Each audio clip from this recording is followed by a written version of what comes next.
Hey everybody, welcome back to the channel. Did you miss me? I missed you, beautiful people. I feel like I'm the kind of content creator who likes to overshare with his audience. You know, if anything slightly significant happens to me, I'm immediately up in my community tab typing up a Twitter-style essay about my experience, looking through all my comments for validation, finding the one comment that's even slightly critical of me in any way, and banishing them to the YouTube shadow realm. Yeah, I feel like that describes me perfectly. So I'm here to overshare with you some more and tell you about something that I have a huge love for: Dungeons and Dragons. Now, I started playing D&D about 4 years ago, I would say around the time I left high school. A friend invited me to his group to play a long-running campaign they were doing. Now, I'm a huge fan of the fantasy genre, being a Lord of the Rings and World of Warcraft fan back in my heyday. So the idea and concept was extremely appealing to me. You're saying I can create my own character with limited limitations, craft a well-thought-out backstory, and have complete free will, and be a part of a long-running story with people getting into their character as their own avatar doing fun shenanigans?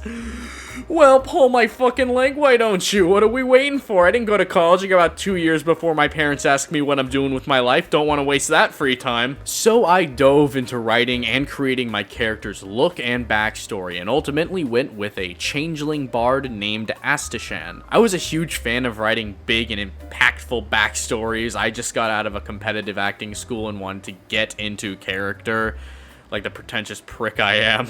No, seriously, I found his backstory in an old Google Doc, and it's fucking long. But that's besides the point. Let me tell you that I had no idea how to play D&D, and I went into it completely blind. And I will admit, it was extremely confusing at first. It was hard to know what dice to roll and when to roll it. But the DM was super helpful and kind of guides you through it, but it's really stressful, especially when you're the one person who doesn't know what they're doing at the table. But honestly, all of that technical stuff is completely second to my first favorite part of D&D, the roleplay. Getting to explore this character that you've created and get to see what they would do in certain situations is so awesome. And for a lot of people who don't play D&D very much, or maybe are really shy, maybe thinking that the roleplay is the most cringiest part of D&D, which I can kind of understand. But most of the time, it's just you and your friends creating a beautiful or funny story together. I mean, the idea of the campaign that we were in was really serious, but there were a lot of really funny moments because it's just you and your friends at the table. You're gonna goof around a little bit, which leads to a lot of really funny moments with these new characters you've created.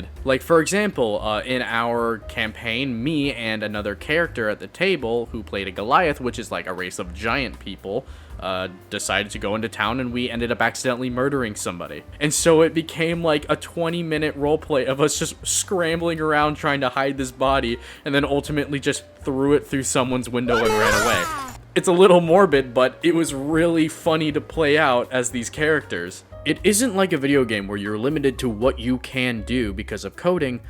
You can do whatever you want, which I feel like is the most beautiful thing about Dungeons and Dragons, is freedom. Not only that, your character can be whatever you want it to be. You have the choice between so many races and so many classes and so many different combinations, and you can do whatever you want. Nothing is limited to you. Anyway, that's enough of me fangirling over this game. I'm gonna actually go down and tell you every character that we had in this long-running campaign, because they were really cool characters. First, we had a kobold named Cole. Kobolds are small little lizard dragon people. Cole had dissociative identity disorder and would constantly be switching between Cole and his alter, Autumn. Autumn was more of a brash, evil-sounding guy, and Cole was more of a sweet, almost childlike character. It was really fun to see roleplay-wise how we played off of each alter that he had, which was just the one. Also, spoilers, later we found out that Autumn was a god who was possessing him, which was really cool. Next up, we have Ariel and Faye, who are sisters. They're of the race called Genasi, which are elementals, each being able to control and shape the element that they were born from. Faye was a water Genasi, while Ariel was an air Genasi. Both of them were on a quest to look for their mother, who we ended up finding in our campaign,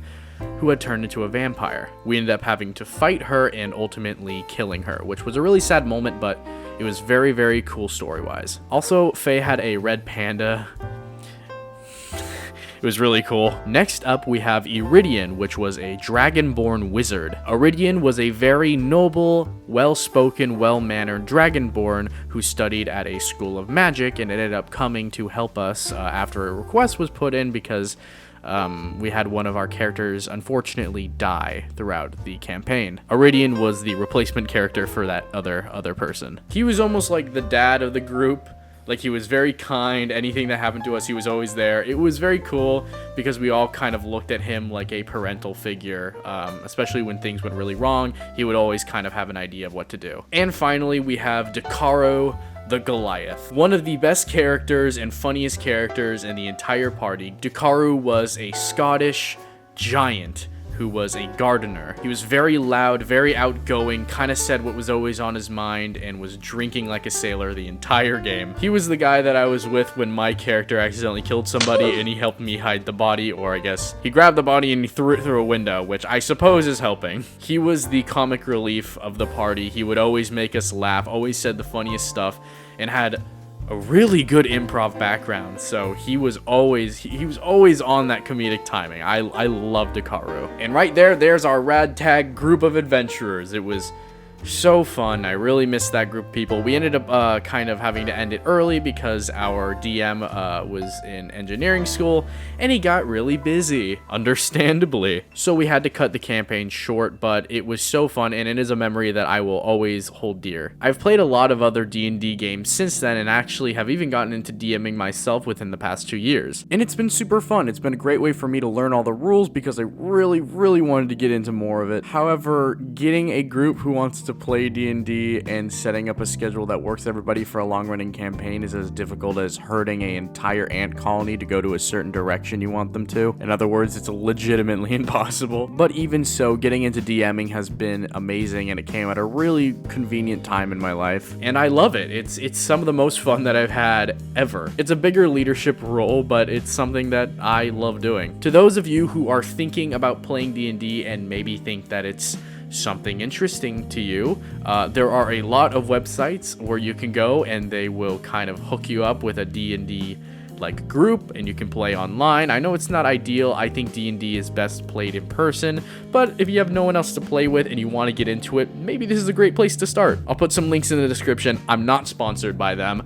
However, I wish I was. Please call me. Not to mention, you can pick up some D&D dice at any game store, and you can also ask if they're running games at the game store. I've seen a few places where they do, and it's a really fun time. Anyway, that's my story. I love D&D, and you should too. Thank you all for watching this a little bit of a different video, and I'll see you in the next one. Thanks for watching. Bye!